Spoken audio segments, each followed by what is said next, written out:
Ito pong India, mga kaistorya, ay nakikipag-usap na po sa gobyerno ng Pilipinas para isabak yung kanilang Navy sa pagpapatrolya sa West Philippine Sea kasama po ang pwersa ng Pilipinas. Kung napapansin po ninyo mga kaistorya, mga dambuhala ang kakampi ni PBBM, mga kakampi ng Pilipinas. Ang dahilan po kung bakit gagawin po yan ng India ay dahil ayaw po nila sa ginagawa pong aggression ng China dyan sa West Philippine Sea. Ayaw po kasi ng India, mga kaistorya, na inaapi ng China, binubuli at hinaharas yung mga karatig nilang bansa sa Asia. At para po sa mga hindi nakakaalam, mga kaistorya, ang India po ay matagal ng galit sa China. Nagyera pa nga yung dalawang yan. Noong 1962, halos isang buwan po silang nagbakbakan mga kaistorya at marami pong nasawi na mga sundalong Indiano. Ang dahilan ng kanila pong away, mga kaistorya, ay dahil meron din pong area sa border po ng China at ng India na kontrolado ng India na gusto pong kunin ng China.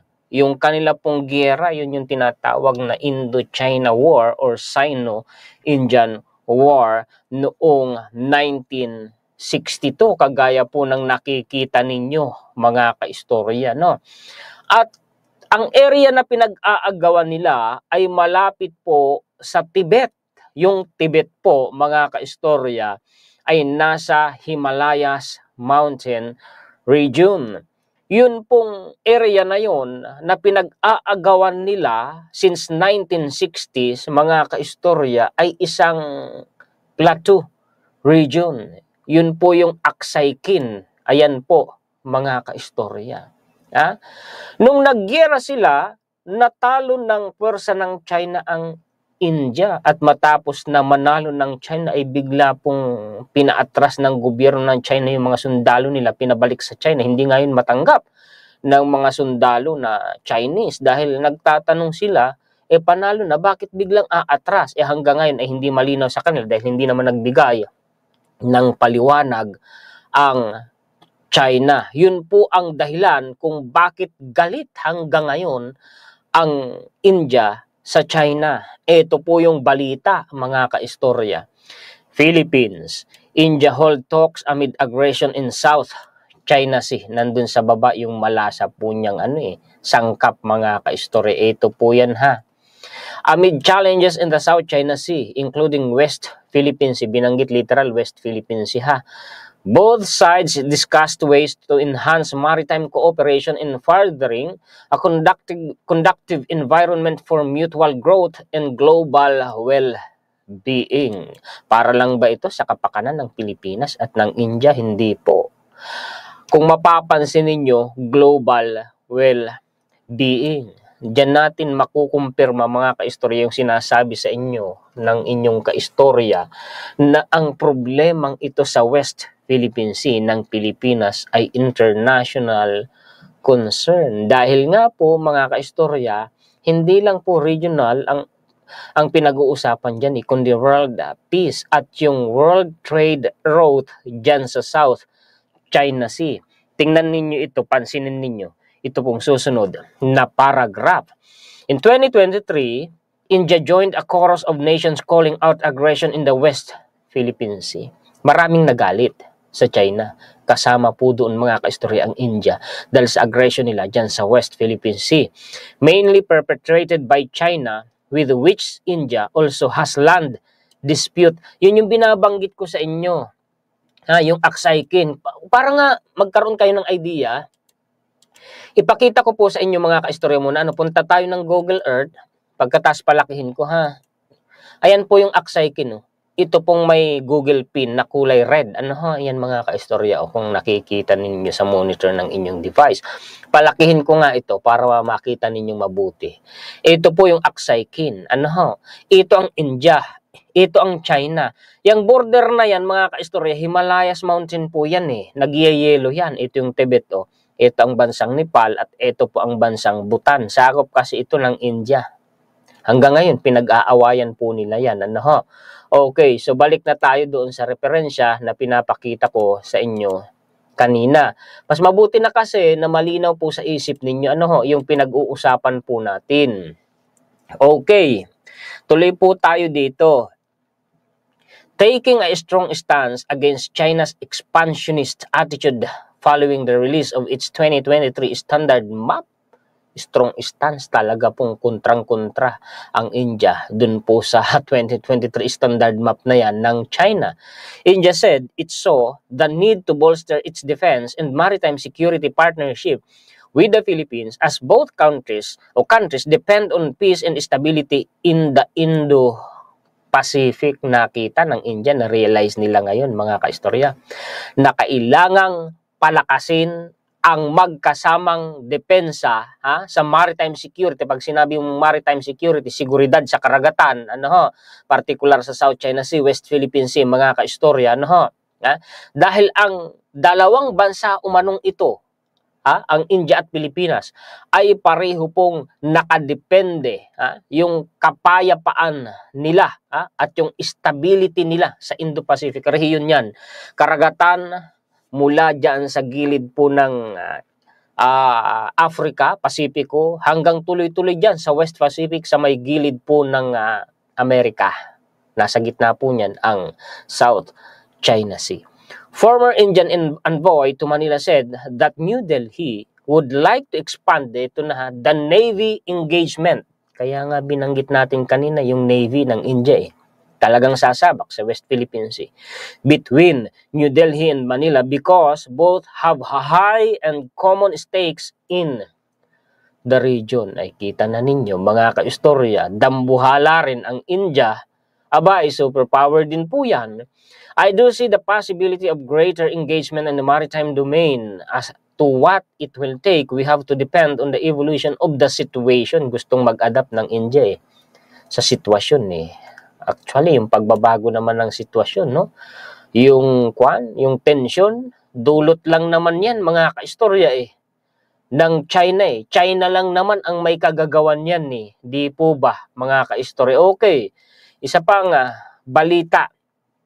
Matagumpay pong naisagawa ng Pilipinas ang resupply mission po dyan sa West Philippine Sea ngayong December. Yan po ang sabi ng Navy. Aba, maganda. The Philippine Navy said Tuesday it conducted rotation and reprovisioning missions in the 9 islands. Siyam na islands in the West Philippine Sea. Wow, good news. Mga kaistorya. Yan ba yung sinasabi ng mga fake news peddlers na mga maka-China na iniwan na daw po ng Pilipinas ang West Philippine Sea? Hindi na raw po makapasok dyan ang Coast Guard natin at ang Navy natin. At a press conference, Philippine Navy spokesperson for the West Philippine Sea, Commodore Roy Trinidad, said it is spotted for Chinese vessels during its roaring mission near Ayungin Shoal, but no untoward incident happened. Hindi na nila hinarangan. No. The AFP, through the Western Command, conducted so on and so forth. Walang nagawa ang China Ito pa. Actually, ginawan ko to ng content Kasama na po ito ngayon ng mga warplanes ng Pilipinas. Ito pong 18 Warthogs na ito. Opo, ang binabanggit dito na China's doorstep ay ang Pilipinas po. Oo, sila po ay nag-i-exercise na ngayon magkasama ng lumilipad sa himpapawid. Oo, totoo yan.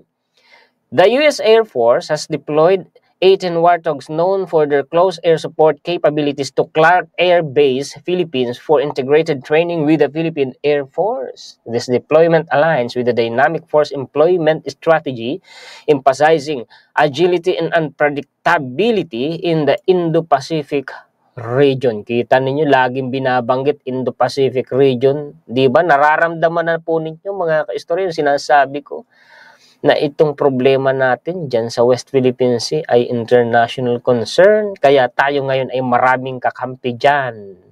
Di po ba, mga kaistorya? Tuloy, ito pa. Tanggalin muna natin itong ads na to. AFP, year-end WPS resupply, Noche Buena delivery mission successful. Aba, ay magno-Noche Buena pala sila. Na ipadala po ng kuwan natin, ng puwersa natin. Aba, salamat naman at hindi pinababayaan. Ano? The Armed Forces of the Philippines has successfully, kita ninyo, militar natin mga kaistorya, ang nagsagawa ng resupply mission, no? Di po ba, mga kaistorya? These maritime features consist of Ayungin Shoal, Pag-asa Island, Lawak Island, Parula Island, Patag Island, Kota Island, Rizal Reef, Likas Island, and Panata Island. Ganun. Kita ninyo. Yun ba yung sinasabing ano? Pinabayaan na? Kaya kayo, mag-ingat kayo mga kaistorya sa mga propaganda. Nito pong mga maka-China, huwag kayong basta-basta naniniwala sa mga yan. Ililigaw po kayo ng mga yan. Ano? Ito pa, Philippine Air Force mismo ito, mga kaistorya. Sa X, ang sabi po ay Iron SWAT 2024, the Philippine Air Force and Pacific Air Forces conducted a 4-ship flying integration as part of a joint exercise dubbed as Iron SWAT on December 9-13, 2024 at Clark Air Base, Mabalacat, Pampanga. Iyan yun mga kaistorya, kung hindi ako nagkakamali, yan. Kasama po dyan yung 18 Warthogs. Oo, ayan nga, 18 Warthogs nga. Ayan, yan po yun mga kaistorya, yung dalawang makina niya sa ibabaw ng plane. Yun po yung 18 Warthogs mga kaistorya, no? Ngayon, ito naman, isa pang magandang good news. Hindi ba't ibinalita natin kahapon na si Mary Jane Veloso ay itatransfer na dito sa Pilipinas at darating dito sa Pilipinas. Ngayong araw, petsa 18, nandito na po si Mary Jane Veloso, mga kaistorya. Nandito na siya sa Pilipinas. Salamat naman. Ngayon lang po yan nangyari sa administrasyon po ni PBBM. Ano po, mga kaistorya? Maraming ilan bang presidente, hindi nila nagawa na mapahinuhod ang gobyerno ng Indonesia. Dahil bitay ang hatol dyan kay Mary Jane Veloso Pero si PBBM lang ang nakagawa niya, no? Napapayag na pahinuhod ni PBBM ang gobyerno ng Indonesia. Kita ninyo mga kaistorya. Sabi nga ng caption dito ni News 5, pagdating ni Mary Jane Veloso sa Pilipinas ngayong Miyerkules, December 18. Kita ninyo, ay salamat naman. Dahil po sa mataktika nating presidente. Alam nyo, nabasa nyo ba yung post ni Super Ate? Nako, hindi ko maintindihan si Senator Amy Marcos. Nilalaglag niya yung sarili niyang kapatid. Kinakalaban po niya ang sarili niyang kapatid. Oo, sa halip na ipagtanggol yung kapatid niya, tulungan, wala. Kumampi pa sa kalaban ni PBBM. Nako, kung ganyan ang kapatid mo Para sa akin, kung ganyan lamang ang kapatid, ay iwan. Di po ba? Mas mabuti pa ngayon yung mga ibang tao na kumakampi kay PBBM kasi sarili niyang kapatid, wala na, iniwanan po siya sa ere. Nabasa nyo ba yon mga kaistorya? Gusto nyo ipakita ko sa inyo? Wait, puntahan natin bago itong statement na ito ni PBBM. Search natin mga kaistorya si Senator Amy Marcos. Amy Marcos. Tingnan nga natin na yan. Public figure. Asan ba yung kuwan na yun? May post siya Nakakaano. Kailan ko ba yung nabasa? Kahapon po, mga kaistorya. At kinuyog nga ng mga supporters ni PBBM yun Galit. Mga kaistorya kay Senator Amy Marcos.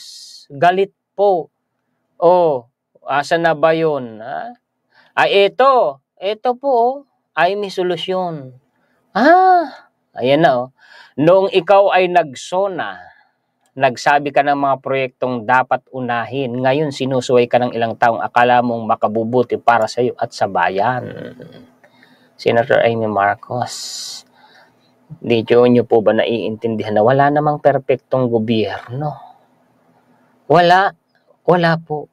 Kahit ang nakarang administrasyon, kahit administrasyon ni GMA, ni Noynoy Aquino, walang perpektong administrasyon. Disin sana kung may nakita siyang problema sa administrasyon ng kanyang kapatid, tulungan niya para maresolba. Tapos ito pa, Bakit nagpo-post sa social media ng ganyan? Anong purpose? Para batikusin ng taong bayan yung kanyang kapatid? Makakatulong ba yun sa kanyang kapatid? At higit sa lahat, sa tingin nyo mga kaistorya, comment po kayo. Itong ginagawang ito ni Senator Amy Marcos, makakatulong ba ito para masolusyonan ang problema ng Pilipinas? Sige nga, mga kaistorya.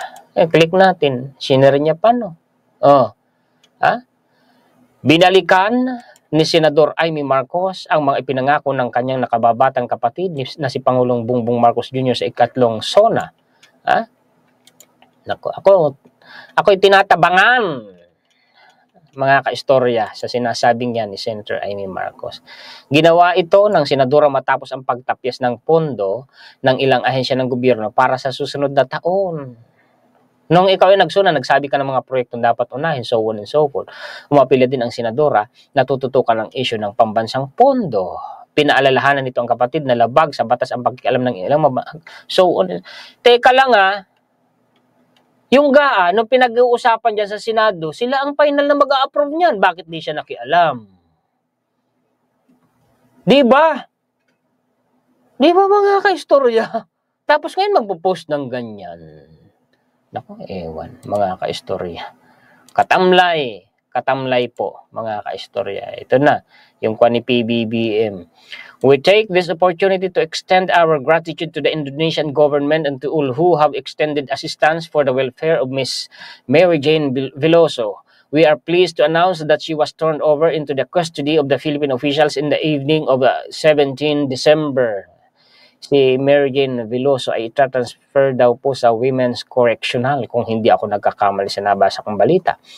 She arrived in Manila accompanied by officials from the Department of Foreign Affairs, National Bureau of Investigation, Bureau of Immigration, and Bureau of Corrections this morning.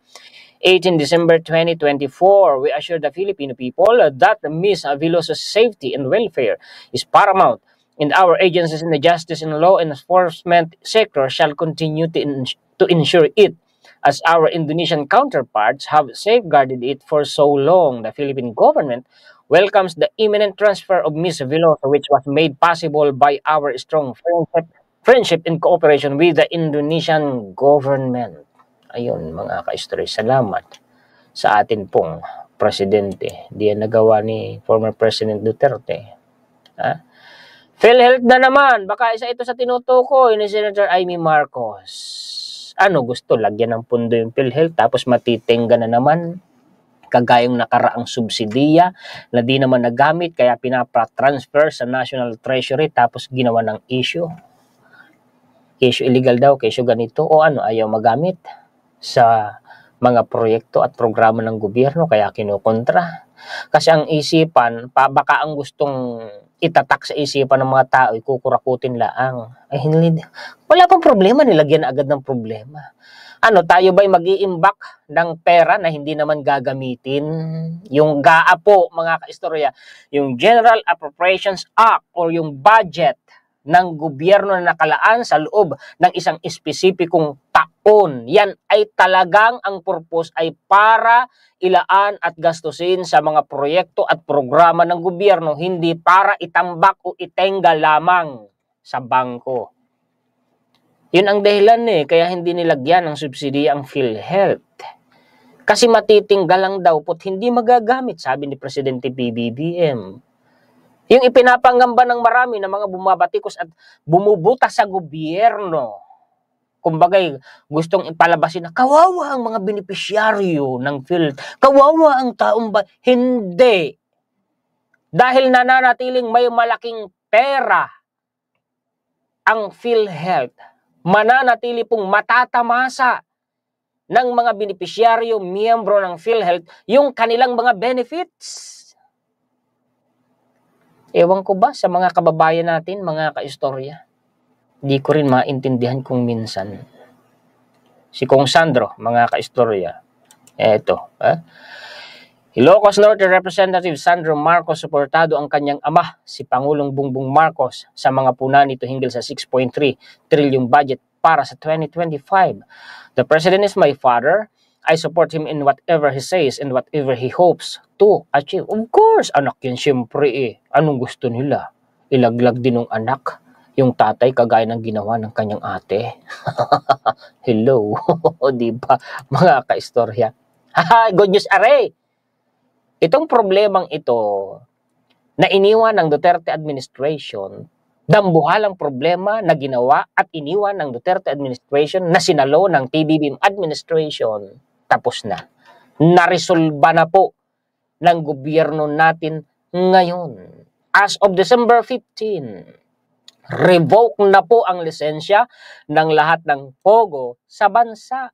Ipinasara at bawal na po silang mag-operate. Salamat! Salamat! Maraming salamat. Goodbye, pogo. Good job! Good job po sa atin pong gobyerno. Ito naman, si Kong Akop, binanatan si Senator Bato de la Rosa. We're just doing our job. This is not about destroying anyone or any group. It's all about uncovering the truth, no matter how uncomfortable it may be. Maaaring magka-iba-iba tayo ng pananaw at paninindigan sa bagay na ito, mga kaistorya. Pero ako kasi ay pabor ako sa investigasyon na isinasagawa ng Kongreso. Kung may mga katotohanang nakatagoy, dapat yan malaman ng taong bayan. At kung sino mga dapat managot ay dapat papanagutin sa batas. At yung mga naapi ay dapat maprotektahan ng gobyerno at mabigyan ng katarungan. If Senator De La Rosa feels the findings are inaccurate, he should present evidence to counter them rather than resorting to baseless claims of political intent. Okay, tanin niyo mga kaistorya. Pakita ka ng ebidensya. Hindi yung huhusgahan mo yung investigasyon, pinopolitika. Diba? Mga kaistorya. May binanggit pa rin yan, parang theatrics drama lang daw. Kayo, pabor ba kayo sa investigasyon ng mababang kapulungan, mga kaistorya, sa confidential funds at sa EJK or war on drugs ng dating administrasyon? Kasi kung ako ang tatanungin nyo personally, pabor ako. Oo, mga kaistorya, pabor po ako. Gaya ng sabi ko, maaari tayong magkaiba-iba dyan ng pananaw at opinion, pero yun naman ang aking pananaw dyan, mga kaistorya. So yan po ang mga balita at impormasyon na maibabahagi ko sa inyo ngayon, kasama po ang ating opinion, reaksyon, kritisismo at komentaryo. Salamat ng marami sa mga sulit kaistorya natin sa buong mundo na walang sawang nakaantabay lagi. Nanonood, nakasuporta, nagla-like at nag-share sa mga contents ng inyong kaistorya. Mabuhay po kayong lahat. Shout out po sa inyong lahat. Nagpapasalamat tayo higit sa lahat sa atin pong Panginoon. Muli ako po si Juan, historiador, ang tagakwento ng totoong istorya ng kasaysayan na nagmamalasakit sa kapwa ko Pilipino at nagmamahal sa bayang ito, ang bansang Pilipinas. Pero bago natin ito tapusin, bago ko makalimutan, ay binabati po natin ng advance happy birthday si Coco Melon for tomorrow. Bukas na po ang birthday ni Coco Melon, December 19. Naway pagpalain ka ng ating Panginoon. Pagbutihin mo ang iyong pag-aaral. Nursing student ata ito si Coco Melon kung hindi po ako nagkakamali.